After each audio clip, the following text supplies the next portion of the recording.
Hello, Wellness Way Culture. This is Dr. James, and this is my mom, Brenda. Hello. Let's see, as this is Thanksgiving week, and one of my patients end of last week had recommended it's like they wanted to kind of know what I was planning to have for Thanksgiving. So I got my mom and I together, and we wanted to share what our general menu is for Thanksgiving is, and then again, I have her on today because half of these recipes are ones that she makes. So I wanted, if you have any specific questions, I wanted to have her on hand to be able to answer those. Let me get my phone up so I can make sure if you have any comments. Okay, hi Heather, thanks for joining us today. Let's see, so let's go ahead and get started, but before we do, I do want to reiterate, this is a graphic that you'll probably see here pretty soon on all of the Wellness Way pages. Thanksgiving Day is one meal, maybe two or three, depending on if you have different family Thanksgivings. But again, it's one meal, it's not a week of meals.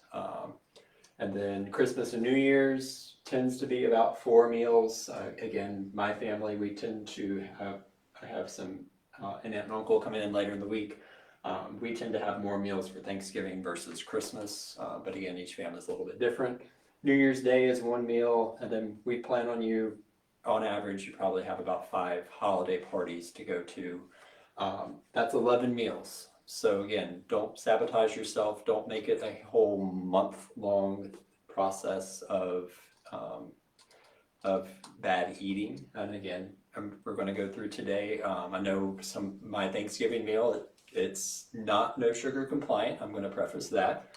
But again, there's a lot of healthier options that we've incorporated, and we have a lot of our traditional meals that most people wouldn't even think would be different than Right. most recipes. So let's go ahead and get into what I'm going to share with you all today. I will be linking this in. I have a PDF prepared of this whole presentation that I'm going through, so you'll have all of the different recipes. So if you're on your phone and trying to zoom in on the screen, don't worry, I'll get that added in right after we get off today. So again, we are turkey people, so we always have turkey for Thanksgiving. So we're going to be going through our how we prep our turkey, and then we also make gravy. We have salad. I'm not going to share a specific salad recipe.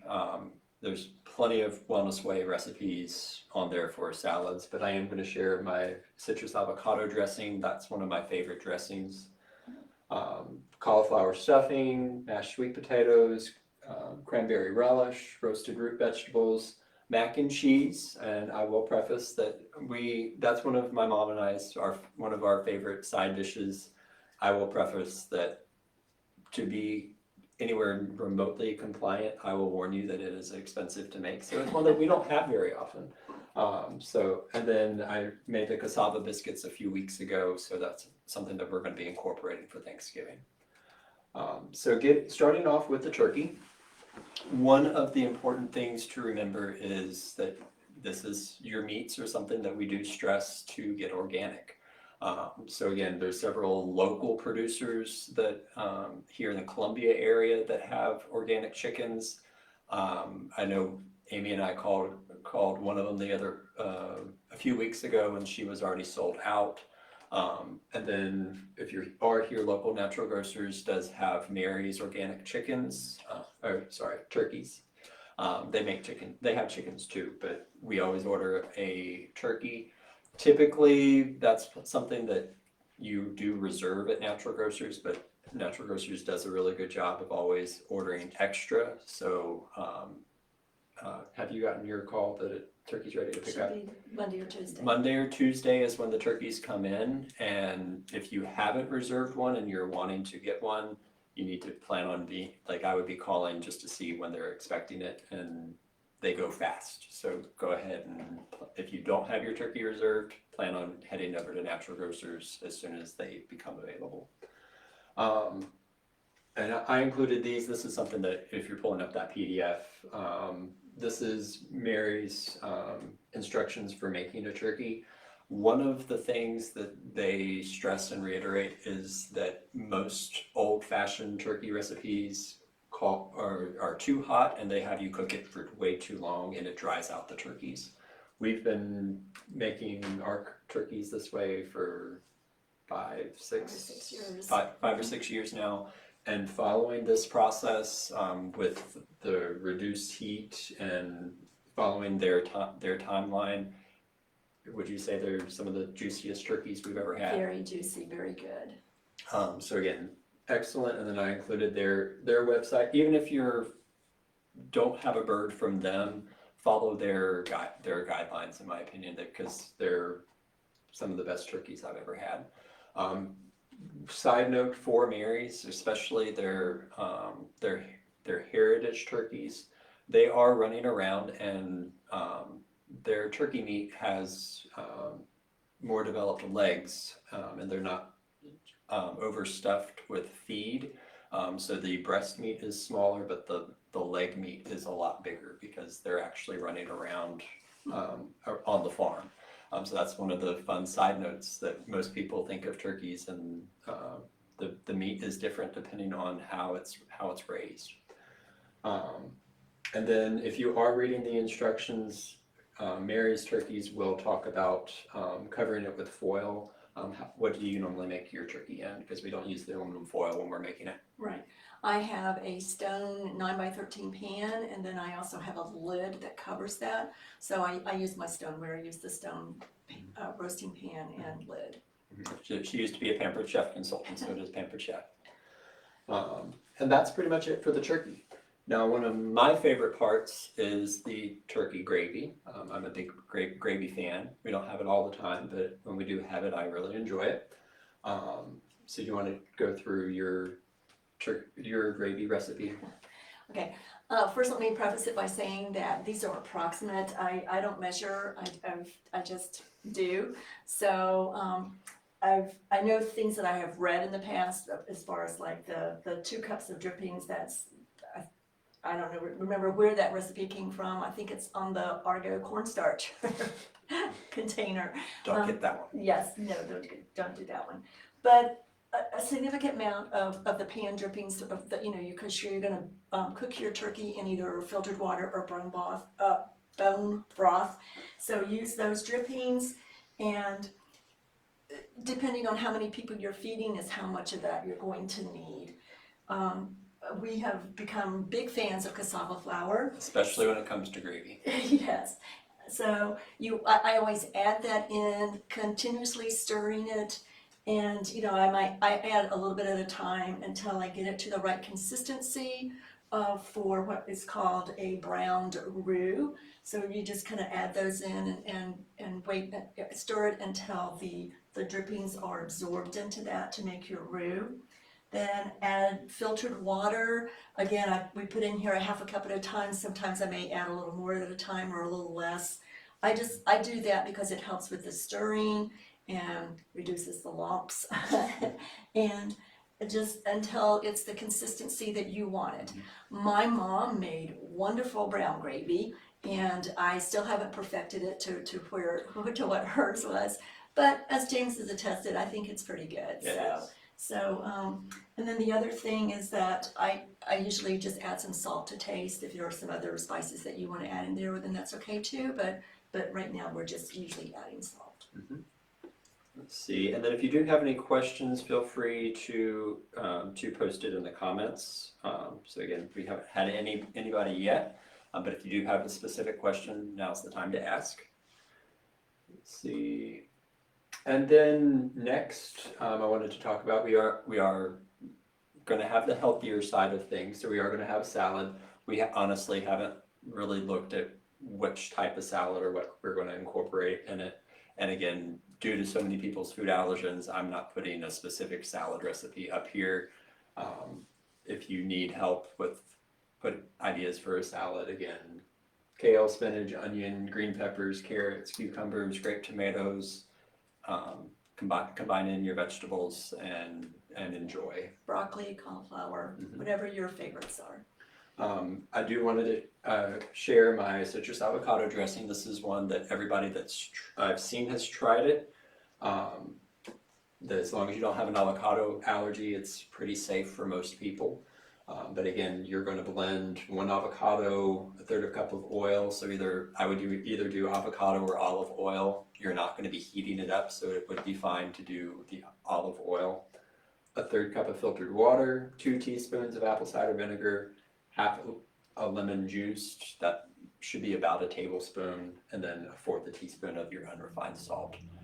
This is a very creamy dressing, so it's kind of the consistency that most people think of as ranch. Doesn't taste anything like ranch, but it has that creamy consistency that most people crave, because when we take their dressings away, you're generally not getting really creamy dressings, and this is one that's really creamy. Let's see, and how long can you safely store leftovers?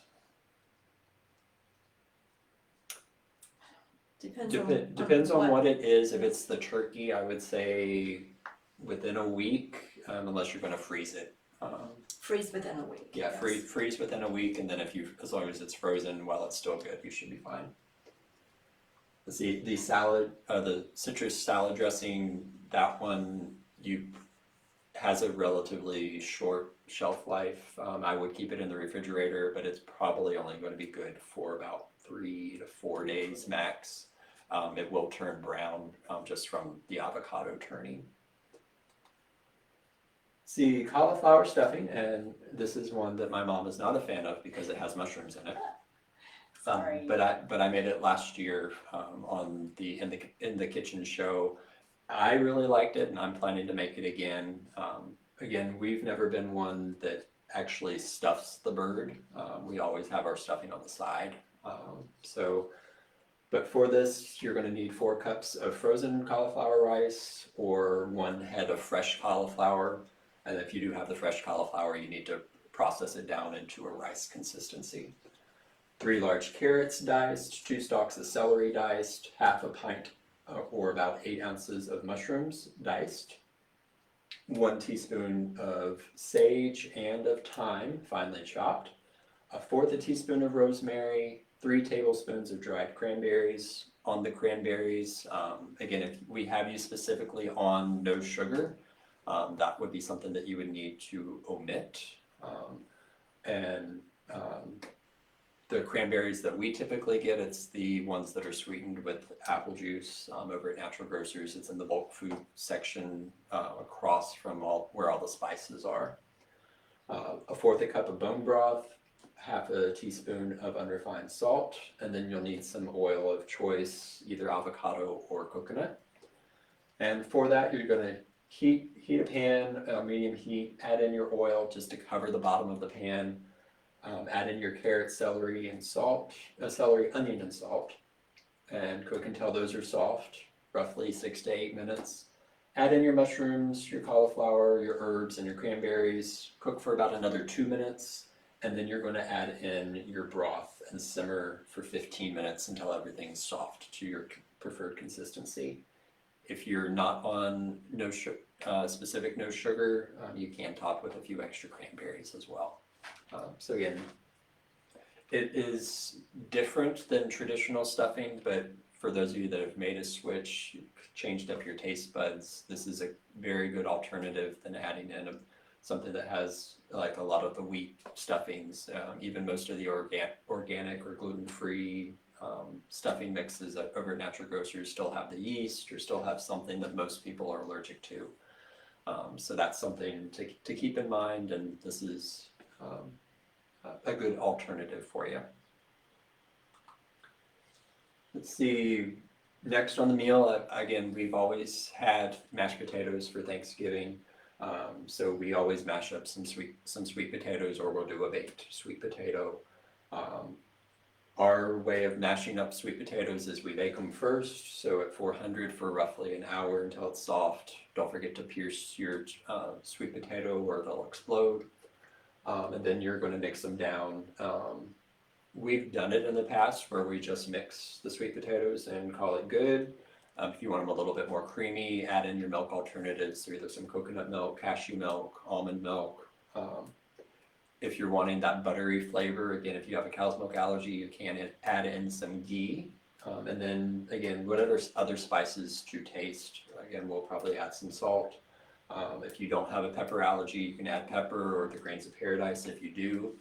Um, and there was something else. Oh, typically most people will find the sweet potato is sweet enough for them, especially if you've done a no sugar month or have significantly reduced your sugars like most wellness way people have.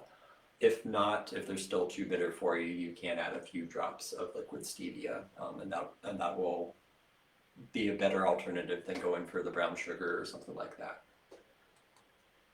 Let's see, cranberry relish. And now this one is one. This was on my family's side. This is a old traditional recipe that again called for regular cane sugar. But the basis of this recipe, I think it's been in the family for roughly 100 years now. So again, this is something I've always grown up with it being a staple on our Thanksgiving table. You take a pound of cranberries, 2 apples, stemmed and cored, 2 navel oranges. So obviously this recipe is not no sugar compliant because it has a lot of fruit in it. But again, this is something I have once a year, so it's not a regular staple. And I do, a lot of times I will use the Granny Smith apples, which have the least amount of sugar. If you want the color, try to choose a red apple that is lower on the sugar. Yeah, Natural Grocers has a little sugar scale over by the apples, so choose a red one that's lower on the sugar scale. You're going to need a sweetener to your taste preference, either birch xylitol or stevia. You're going to run all of the fruit through a food processor, mix it all together in a medium bowl, and then you add in your sweetener to taste. So again, if you're doing the birch xylitol, I would start off at half a cup and mix it all in, see if it's sweet enough, because again, depends on the apples, the oranges, and the cranberries that you happen to have, that's how much sugar is in them. So again, always start low and then add to, don't just dump a cup of xylitol in it and then it'd be too sweet. Or again, with the liquid stevia, roughly it's going to be about a teaspoon. It might be a little bit more, it might be a little bit less. This is something that you refrigerate until you're ready to serve. So again, this lasts several days in the refrigerator. So this is something. Maybe if that's not. Yeah, if it's not eaten. Right. So if you're wanting something that you can make ahead of time for Thanksgiving that you don't have to make that day, this is a really good go-to. If you do have leftovers, it freezes really well as well. Another favorite of ours is roasted root vegetables. So again, I know we're really carb heavy, we're I was looking at it earlier, and our Thanksgiving menu tends to be the foods that we take away from people on no sugar months. But again, an assortment of root vegetables, and then if you have any food allergens, we've done all of these, but you have a beet allergy, so we're not going to be making it with beets. But again, you're going to be looking at your carrots, beets if you're not allergic to them, parsnips, rutabagas, turnips, sweet potatoes. Again, we've made all of those and again adapted depending on what's on our current food allergy list. You cover the vegetables in your oil of choice, either avocado or coconut, because we are going to be heating these. Add in some salt, and then you're going to bake them at 400 degrees for roughly an hour, but you do want to stir them a couple times while you're cooking them. And I think we still have a couple more. So this is our mac and cheese. I did not do any specific sizes. I wanted to talk a little bit about it.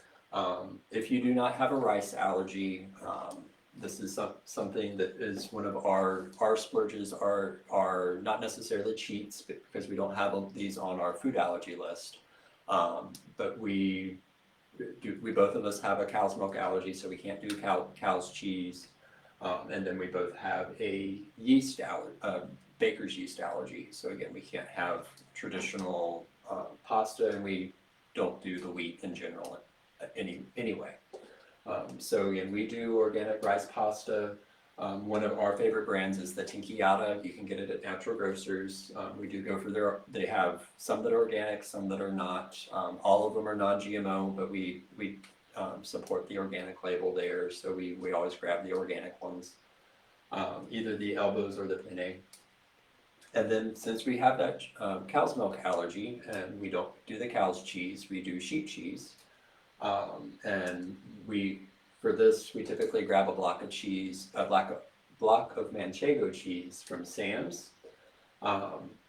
Overall, we tend to make, for Thanksgiving, we'll do 2 bags of the organic rice pasta, and we'll probably end up doing a whole block of sheep cheese. So our pot of mac and cheese is probably going to be over $20 worth of just those 2 supplies.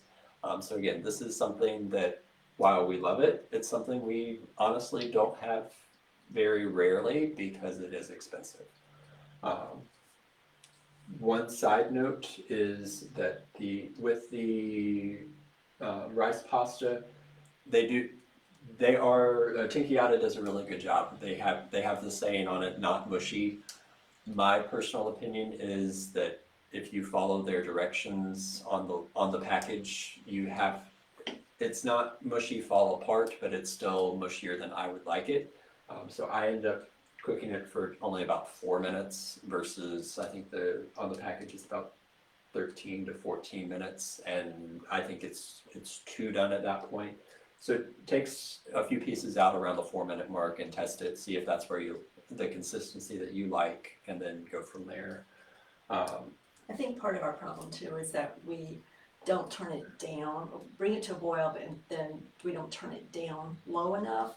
So maybe if you turned it all the way down on low, it would may take that long, but we're usually in a hurry, so we keep the temperature up and just cook it for a shorter time. And this is something that I would, before or either while the water's boiling or even before you start grating your cheese. Because I don't know if there's any other areas, but I have not seen any pre-grated, pre-shredded sheep cheese anywhere. So this is something I'm either chopping away to get it in small pieces or using a cheese grater to grind up that cheese. Because you can't just stick a block of cheese and expect it to melt. And then you let it sit and melt and stir it, and there you go. Very good, but very expensive. Let's see, and then for dessert, again, this is my pumpkin pie recipe that I shared last year.